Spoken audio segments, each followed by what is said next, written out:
As we set up on this Tuesday morning, we have been flagging some various cross currents and overhangs, right? We've talked about the uncertainty surrounding a perhaps change in Fed chief, the inflation that's happening, questions about filling jobs in the job market. All of that said, apparently investors are feeling pretty good, Brian. There's a couple of indications of that this morning. First of all, Goldman Sachs, the team over there led by David Kostin, out with the note with a year-end 2022 forecast. And that forecast is 5,100, which is an increase from their prior forecast. So that's on the one hand. Then you have Bank of America's monthly fund manager survey, which found that global fund managers are the most overweight in U.S. stocks specifically since August of 2013. Now, you know, there are other indications out there, but to me, this is so fascinating that in the face of waning consumer confidence, for example, and these inflation numbers,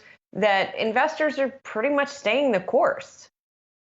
Yeah, I guess it's long live the bull market, Julie. And I do love the Goldman note here for a couple of reasons. One, they acknowledge that economic growth is going to slow this next year. They acknowledge that interest rates are headed higher, but they say, yeah, so what? No biggie. The S&P 500 will rise close to 10%. Actually, they say with total returns, including dividends, the S&P will return 10% next year. S&P 500 up about 25% year to date. So you do see slowing returns, but still, their base case is that the corporate tax rates, which you and I have talked a lot about the past year, those will remain unchanged and tailwind to earnings, and that corporate profits generally will remain quite solid despite what looks to be persistent inflation. Put that together, and they reason that households and even companies will maintain just their overweight exposure to stocks here.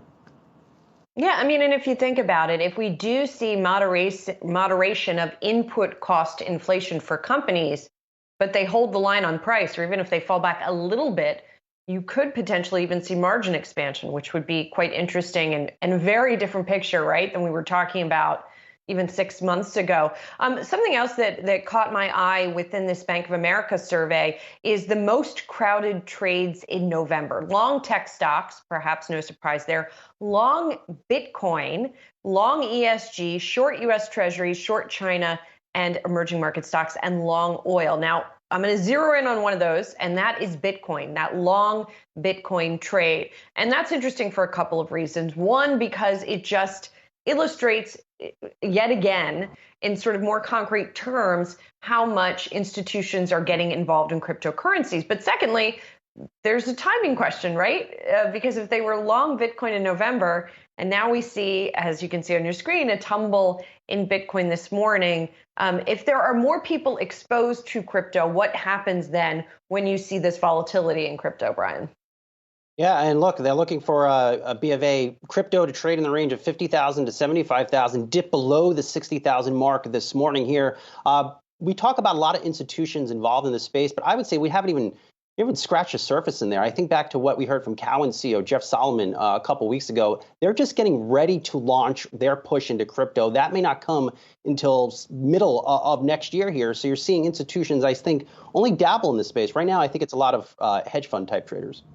Yeah, that's a great point, that there still is potentially a lot more involvement to be had, although that will likely be price dependent as well. If we see a waning price, that might dampen some of that demand.